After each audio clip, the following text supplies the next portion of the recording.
world in his hands. He's got the whole world in his hands. He's got you and me, sister, in his hands. He's got you and me, sister, in his hands. He's got you and me, sister, in his hands. He's got the whole world in his hands. He's got you and me, brother, in his hands. He's got you and me, brother, in his hands. He's got you and me, brother, in his hands. He's got the whole world in his hands. He got all of y'all children in his hands. He's got all of y'all children in his hands. He's got all of y'all children in his hands. He's got the whole world in his hands. He's got the whole wide world in his hands. He's got the whole wide world in his hands. He's got the whole wide world in his hands. He's got the whole world in his hands. Thank y'all. We start a little group right now. Y'all just sung 3 Gullah words. Did you know? Churn. All right, that one. Huh? What the other 2 is? Sister with an A. Brother with an A. Not brother, sister. Who's those people? What's up, brother? What's going on, sister? How you been doing? A lot of people like to ask me, where did Gullah come from? Any of y'all know? Any of y'all know the continent, area? Angola. What'd you say? Angola? Uh-huh. Angola's in Africa. Angola. You took the N off and you got Gola. You took good from Gola to Gullah. Uh-huh. A lot of people also ask the question, where did Geeche come from? We be the Geeche people. Anybody from Georgia in here? Nobody? Okay, so I explain it. There's a place over there near Savannah, and there's a river called the Old Geeche River. Now they took that O off, dropped it completely off, bloop, and they used the word Geeche. So a lot of people that is in Georgia are known as Geeche or Geeches. What's your name, Mom, in the back? Yeah. India gonna be my pretend mama. So my mama at work. Oh, man, I said my man at work. Well, she was dropped off in Georgia and I was dropped off South Carolina. Oh, y'all ain't know where that at? Right here. South Carolina. Right. But she's known as a Geeche and I'm known as a Gullah. And if she's my mama, how is she something totally different from what I am? Take a chance. Y'all want to take a chance and hit at it? They give me a good answer? Why is she totally something different than I am? Now, I'll give y'all a clue. If a chicken could give birth to a duck, then it'd be true. But since chickens don't give birth to ducks, chickens don't even give birth. They lay on eggs. How can she be something totally different from me? It starts with an L, the word I'm looking for. Well, she can love me from Georgia and I can love her from South Carolina, but damn, what I looking for? I'm looking for the word location. Because of our location is where we were dropped off, that's how we were labeled. But in the early 2000s, they changed that. They said, why we labeling them as different people? They all the same people. Gullah Geeche people. But with that being said, y'all also hear how I speak. This is proper. But this shit ain't proper. We around you. So how I speak in the Gullah language, when you go on one of those ships that they brought our ancestors off on, how many different languages you think was on one ship? I know it's a lot. I want a number. Who said 50? Go up a little, baby. 75. More than that, more than 75, more than 80. 100. Over 100 different languages on one ship. Now, what I'm going to ask y'all is, how many of y'all know 5 languages? 5. Nobody. 4. Still nobody. 3. Still nobody? Oh, I got a 1 3 in the back. Will you know how to speak, Gal? Spanish and German. And English. And English, yeah. Spanish, German, English. Okay, I'm going to give you a 4th one in a minute. Hold on. How many of y'all know 2? All right, good bit of y'all. Now, everybody with one, keep your hand down. I can tell you what you got. Español, poquito español. And we're going to label it as Spanish. And we're going to label it as Spanglish. Y'all know a little bit of Spanish, a little bit of English, and y'all mixing together, that's Spanglish. Right. So we all got it too. Right? She got a full now because she got Spanglish added to that. But those were the languages, that's how we spoke and we read exactly how we heard it or we saw it. So for instance, if y'all was to spell boy, how would you spell it? B-O-Y. What if I tell you the way my ancestor would have spelled it was B-O-I? Girl? G-I-R-L. What if I tell you it's G-U-R-L? Spell meat that you put on a sandwich. M-E-A-T. What if I tell you they spelled it M-E-E-T like a meeting? Huh? Oh, I'm sorry. Okay. So I'm going to give y'all a few phrases, and I want y'all to think and tell me what I'm saying. Y'all think y'all can do it? Your brain's ready? Y'all power it up? Tie your out. Huh? I'm sorry you got put in timeout. Would you like me to release you? Tie your mouth. Tie your mouth. Be quiet. Hush. I don't want to hear it. I don't want to hear it. Okay, you ready for the next one? Yes. Iron crap Matilda. Iron crap Matilda. Oh, you just told me. Iron crap Matilda. I'm giving y'all a clue. If you said something, you did it. All right, I'm gonna say it slower for y'all. Iron crack my teeth all day. See, I had to say it slow for you to understand, but let me tell y'all something. Let me tell y'all why we said it as fast as we said it. Because him over there had one know what we've been talking about. We ain't had one him for know what we've been talking about. So we saying fast enough for him not to understand. All our words blended together and everything tied together, he can't understand that. Because your brain has to actually focus and think on what we're saying. Are you ready for the next one? The hell let me. He didn't let me? Who let you? I'm sorry. He didn't let you? Oh. You can do whatever you like, honey. You want to buy a boat in the car? Go ahead. You know, anybody else want to try? The hell let me.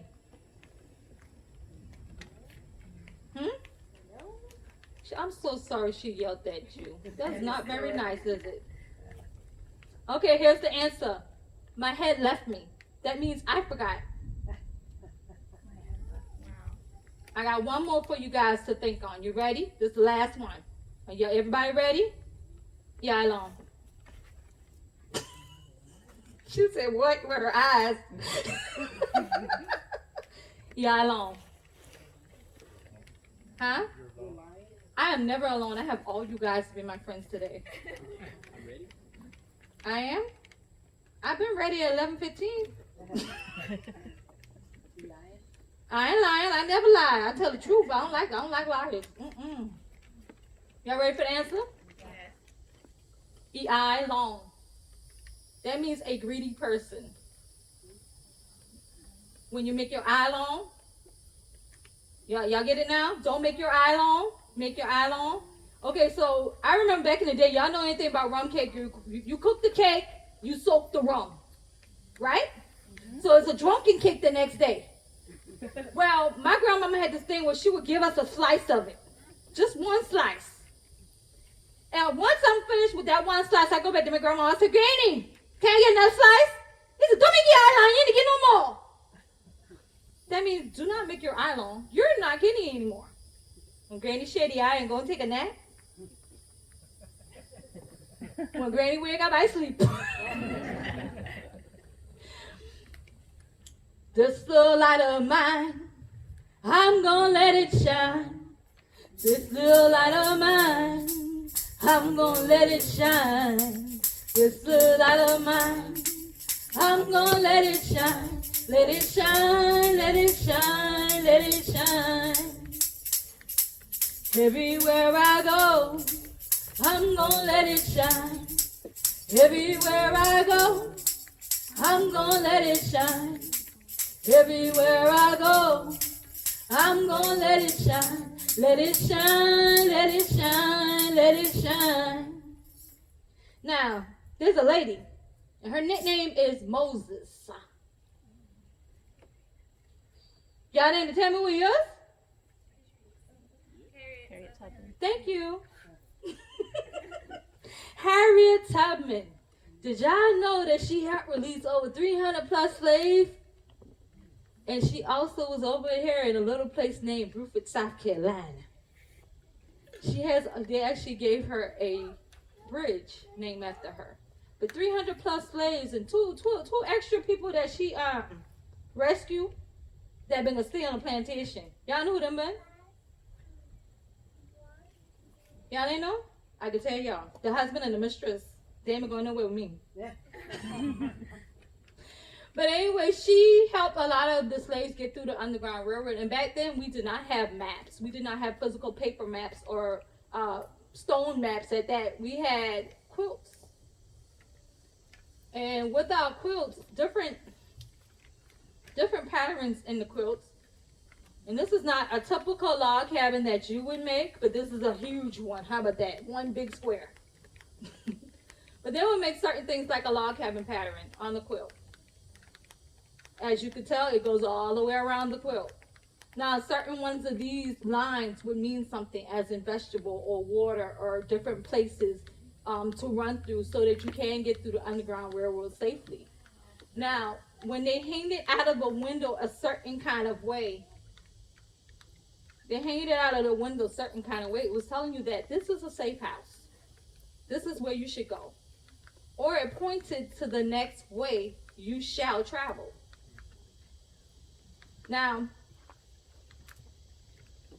y'all know anything about the little bread that they ball out? Now, if they've been singing a song like Little Light of Mine or Wade in the Water or Kumbaya, and they sing from Kansi to Kansi, anybody know what Kansi to Kansi means? Well, I'm going to let y'all guess. How about that? No? Anybody? I guess I'll tell y'all. It means sun up to sundown. Can't see to can't see. And remember I told you we talk fast. So Kansi to Kansi. If they were singing a song from Kansi to Kansi, there was a little bread that this lady would go back inside the kitchen and make after she done made biscuits for breakfast or a loaf of bread out of it. And it would be made out of dough and then fried. What kind of bread y'all think that is? Huh? You said dough bread? No, ain't no donut. Who? Cornbread? She just said it. Hush puppy. Did y'all all know that hush puppy mean exactly what you say? Hush puppy mean exactly what you say. Hush puppy. Hush. We gonna run tonight. Hush. Y'all going to Charleston restaurant. The first thing they gonna feed y'all some water and hush puppy. Hush all y'all up. But they would hide the hush puppies in some water and maybe some stuff to make you feel good in the basket or something underneath these quilts to get you through your journey. Now, there was another way without a quilt that they also helped you get through the Underground Railroad. Anybody know that way? Anybody know what cornrows is? Oh, yeah. Cornrows? Y'all know where cornrows came from? It's a type of braid, but it also is a type of corn in a row. Cornrows actually came from the cornrow, as in the fields. But they also cornrowed our hair. Didn't have corn in it, but they cornrowed our hair into different styles of maps. So the person behind us can actually see how to get to the next destination without having a quilt to guide them. Now, this is not a slave pattern, but I have a bomb stylist, okay?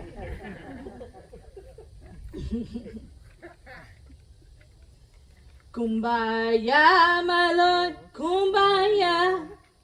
Kumbaya, my Lord, kumbaya. Kumbaya, my Lord, kumbaya. Oh, Lord, kumbaya. Somebody needs you, Lord, kumbaya. Somebody needs you, Lord, kumbaya. Somebody needs you, Lord. Kumbaya. Oh, Lord. Kumbaya. That was a short one. We ain't gonna make it too long. There was another Moses that we need to talk about. Baby Moses, short version. I need one of you in the audience to please tell the story. Placed in a basket on the Nile. Placed in a basket on the Nile. Grew up to be Pharaoh's favorite. Ended up leading the Jewish people out of Egypt. Okay, she gave y'all a short version. But the reason why I wanted to tell that story is because his mother put him in a bulrush basket. Bulrush baskets are the same basket as we make today. But I ain't what I want to talk about. I want to talk about Miss Ida and the master and how she put her basket on Highway 17 right off this plantation. Y'all ain't read that story yet. Well, right here on Boone Hall Plantation in 1930, there was a lady named Ida. Now, Ida had a mouth on her now. Ida would talk back and fuss with Master. And while she been fuss with Master, Master tell her, you and your whole family get off this plantation, don't ever come back. So Ida left that day. And I said, oh, Lord, how's I going to make some money now? And I get put up the plantation, family, I get put up the plantation. We need to pay our bill and buy some groceries. How we gonna make some money now? So she thought about it. And she thought about it. And she thought about it. She said, you know what? I got some baskets. I can put them on the side of the road and see what happened. So Ida woke up that next morning. She put her basket on the side of Highway 17, which looked just like how Boone Hall is today, a dirt road. She put them basket on Highway 17. And the first day, Ida made a sale. The first day, she made a sale. So Ida decided to tell, what's your name, sweetheart? Yeah. Shelly.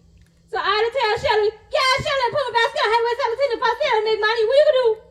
Shelly said, I can put my basket on Highway 17. What's your name, sweetheart? Victoria. Victoria. So Shelly said, me and Ida got we basket on Highway 17, and if I said both we to make money on that dirt road, what you gonna do? She could put her basket on Highway 17. What's your name, sweetheart? Jordan.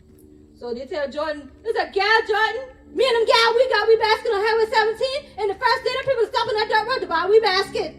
So Jordan put her basket stand on Highway 17. And I say all of this because this is the beginning of Highway 17 being Sweetgrass Basket Highway. That's why you see all of those stands on Highway 17 from here all the way up to Georgetown. Now I got my own stand, but I ain't in the heat. I ain't in the heat. So, but anyways, from Highway 17, then they went to the city market, which was Slaves Market. They sold their wares and their tears. And they sold vegetables and meats and different things at the market. And then they left the market and went to Broad Street, which they have the four corners of law. Anybody want to take a hit at that? Y'all ain't know the four corners of law? Tell it. Federal, God. County, state, federal, and God, you say. I like to say jail, mail, church, and marriage.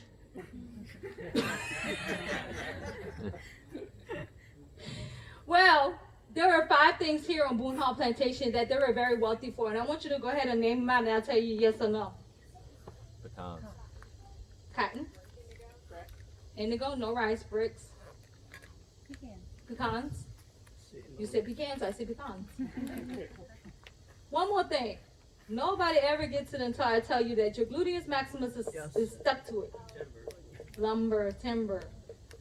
Well, you did not hear rice on this plantation. I'm going to tell y'all why. Y'all see that water back there? That is brackish water. Now, one thing you cannot tell the water is today is fresh water day and tomorrow is salt water day. You can't stop the water from coming in how they're going to come in and mix together. So they cannot plant rice there, but they did plant them in some of the freshwater creeks around here. Just for the plantation. So rice did not make Boone Hall very rich, but it made them very healthy. But on other plantations, what they needed was fresh water, and they made a whole lot of Carolina gold rice. So I'm going to explain to y'all how they kind of process it, just the short version of it. So here's the fresh water. You plant your rice. There's a bridge that lets the water in and lets the water out. Why do you need a bridge to let the water in and let the water out? Because you don't want the rice to drought or drown. Understood? Yes. Once the rice is ready, you pull it up, you dry it, then you take it and you kind of beat it a little bit. Why are you beating this rice? What are you trying to do? Shake that rice loose. Shake them loose. So once that rice shake loose, you can take a big rice pan or basket. Do y'all see me? Big rice pan or basket. Big. Y'all hear it? It's a story. It's a question after all of this. Hold on. And you collect the rice into the basket. And then you wait for the wind and you huss it into the wind. While you hussing it into the wind, the rice is falling back into the basket. And the husk and the shells of the rice is flying away. Now, how much pounds of rice y'all think that big basket hold after they process all that rice? A half a who pound? Way up. Pounds and pounds and pounds. Pounds on top of pounds. Not 1,000. You went too fast. More than 50, less than 100. More than 60, less than 100. More than 75, a little bit more than 75. 80 pounds of rice. Now, mind you, they had to tote that basket on their head to wherever they needed to go with that 80 pounds of rice on it. How many of y'all could put your 80-pound child on your head and walk around for the rest of the day? It's a challenge, right? There were strong people back then. Really strong people. Now, her hands were free to do whatever she needed to do with that 80 pounds of rice on her head now. Okay, I need a little boy and his father. Anybody? I'm not going to keep them. I got my own boys at home. One in the audience. How old are you, son? You're 11? What's your name and what's your dad's name? Drew and Mark. Y'all know at the ripe age of 11, he would go to Mark and he would say, Dad, I'd like to be a man today. And Mark would tell him, well, Drew, you're going to have to weave you a basket that could be watertight. So, and he goes and he thinks about it for a couple of days. And he brings the basket back to his dad. He said, Dad, I think I'll become a man today. His dad takes the basket down by the riverside and see if it holds water for a few minutes. If it holds water for a few minutes, he becomes a man today. What you think, Dad? He a man yet? You might have to practice a little more. You gotta make some more basket first. But if he was to make a basket that was watertight at the age of 10, he would become a man. Now, my maternal grandmother was a mother at 12. She bore 9 kids. Oh, she spoiled 9 times. Yeah, you know those are bad old terms of having kids. She was married by the time she was 15. But if you think about it, a young man that probably worked in a brickyard at the age of 5 or 6 years old, by the time he was 10, he already has 5 years in the working experience. All right? So now it's time for him to move up a little bit at 10, right? What y'all think you're going to do at 10? Huh? Look for a wife? Well, you gotta have to find him a job before you get a wife.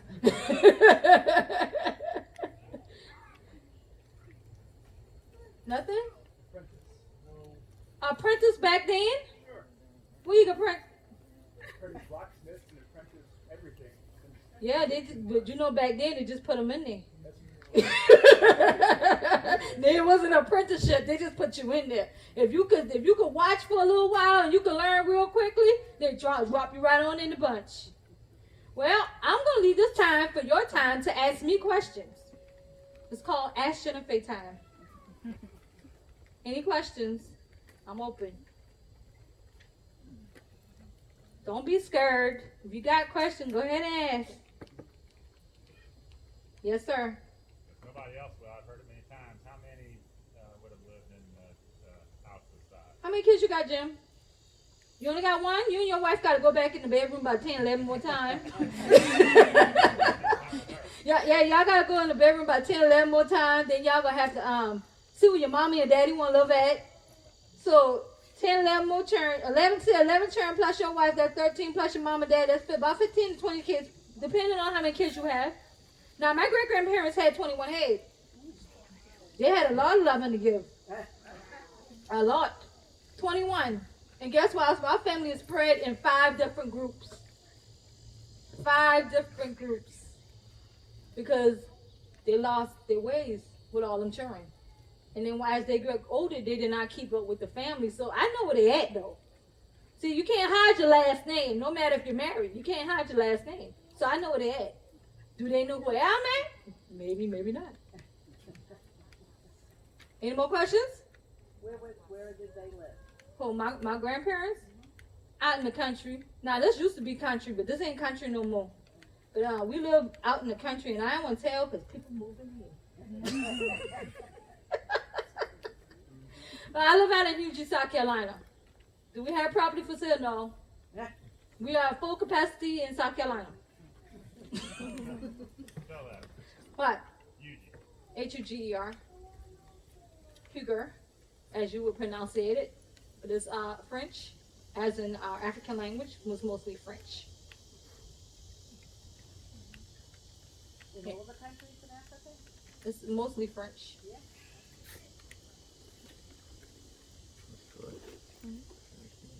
No questions? Okay. Yes. What is like the situation with the Gullah Geechee culture and tradition right now, and what sort of challenges Well, your culture faces? if you was to call my grandparents Gullah Geechee, they would have beat you up because it was a derogatory thing to say. Gullah Geechee back then it meant that you were broken, you were illiterate, you spoke Ebonics, you cannot properly read and write, and you were just a dumb person. That's what that meant back then. Now we are actually embracing our Gullah Geechee. So the Gullah Geechee, we still have over 200,000 people into the Gullah Geechee areas. And you know the corridor goes from Florida all the way up to from Jacksonville, Florida, all the way up to some parts of Virginia and West Virginia. So we are widespread, and if you think about it, most of us are moving other places too. So we are around the world at this point. We just have to, when they hear it come out, that everybody think we from the islands. Yeah, I'm from the island right here in South Carolina. Did I answer your question? Yes, ma'am. Did that be all? I see a lot of scared faces. Don't walk up here at the end now. I'm asking y'all now. Walk into my tambourine. I have one. I don't know if this has anything. No, you wait till I grab the tambourine so that. It's a regulatory question, so I didn't know whether you wanted to answer it now or not. So we were out at the jailhouse last night, and there's a bunch of kids running around selling these little palm flowers. Mm-hmm. And we talked to I was just talking to the person running this haunted tour we went to people. But anyways, they said that they're not actually allowed to sell. They have to be guild members and all sorts of things. And I asked them what the purpose of the guild was, and they're like, we don't know. Go ask somebody. So this is me asking the purpose of the guild. And I got you. Okay, so the purpose of the kids having a license to sell the palmetto rose is because some of them are bad kids. Some of them are rude kids. Some of them have done things to other people, as in stealing my phone and making me have to spend a whole lot of money to get a new one. So they need a license to sell because they have been nuisance. I used to sell at the market. They are very nuisance. I'm not trying to deter y'all. If you get one that's very nice and come up to you and say, hello, sir or ma'am, would you like to buy a rose? And you say no and they walk off, that's good. But if you got those ones that's going to cuss you out or blatantly do something to you, then those are the ones you got to, back off from or call 911, get the cops on them. Yes, I said it. If it was my kid, I would want somebody to get them help with that, regardless of having to deal with them themselves. But I don't train my boys like that. My boy is sitting in the middle of this thing right now and not saying a word. I have a question. Yes? How long does it take you to make one basket? Depending on what basket you want me to make. Maybe that one that you were holding on your head. That one I've been holding in my head about 3-4 days. But I also have a bunch of hat on my head too. A lot of hats. Is that all?